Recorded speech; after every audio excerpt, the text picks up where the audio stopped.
Introduction. To start, we are going to touch on habits, what they are, and why we care about them.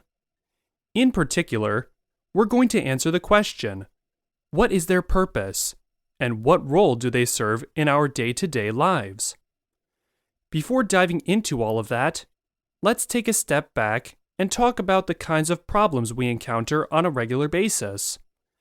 Every day, humans face a variety of problems, some easy, some more challenging.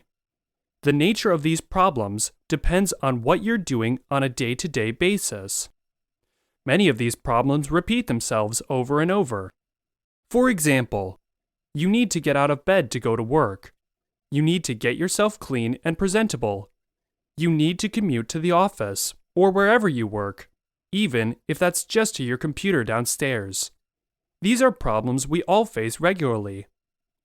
Now, as much as we'd like to believe we're great multitaskers, like watching TV while scrolling through our phones, or answering emails while writing up a proposal, the truth is, humans are terrible at multitasking. That's because our brains are only capable of solving one problem at a time. You can think of your brain like a computer. If a computer has too many tabs open, the system slows down because its processing power is spread thin. Similarly, when we try to multitask, our brains grind to a halt because we are attempting to solve too many problems at once. Humans are far better at focusing on and solving one problem at a time. But that raises a question. If we can only focus on one thing at a time, how do we manage to accomplish so much throughout the day?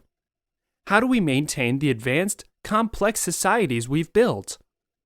The answer lies in our brain's ability to create habits. For problems we encounter repeatedly, whether on a daily, weekly, or monthly basis, our brain develops mental shortcuts, or pathways, that allow us to act automatically or subconsciously. This is how habits are formed. They're automatic solutions to reoccurring problems. For example, when you need to get ready for work, you likely have a routine.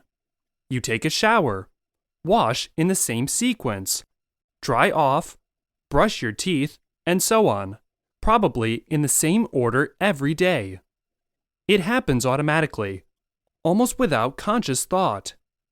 The same goes for driving to work. Unless something unusual happens, like an accident or a major detour, you likely can't recall the details of your commute. The routine is so ingrained that your brain handles it on autopilot, allowing you to focus on other things. Habits, in essence, are your brain's ability of solving reoccurring problems efficiently and effortlessly, freeing you up to direct your attention elsewhere. This automation is why habits are so powerful, and why understanding them is crucial to improving your life. Okay, great. So we've established that many of these problems are being solved automatically. But what does this actually mean? Essentially, when your brain handles these problems in the background, it reduces its cognitive load. The part of your brain responsible for thinking and problem solving is suddenly relieved of the burden of repetitive tasks, as they're handed off to your subconscious processes. This frees up more cognitive space, or processing power, to tackle other problems, particularly new or more challenging ones that you encounter in your day-to-day life. Now, here's an interesting thought. If we didn't have this ability to offload and automate certain tasks, I'd argue that we wouldn't be able to solve complex problems at all. In fact, I don't think we'd have reached the level of advancement we see in society today. Think about something as common as driving a car.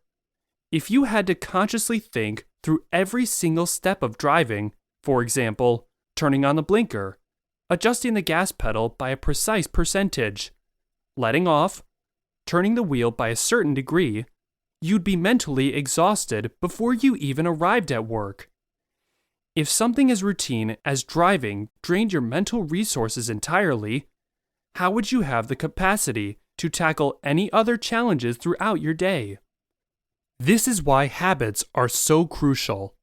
They allow us to offload repetitive, mundane tasks to our subconscious so that our brains don't get bogged down by them. By reducing cognitive load, habits preserve our energy and mental capacity for solving more significant, complex problems. So, that's the purpose of habits. They solve recurring problems automatically, reduce our cognitive load, and make space for us to address more complex issues. To keep listening to this audiobook, I've left you a link in the description so you can do it, at no cost thanks to Audible's 30-day free trial.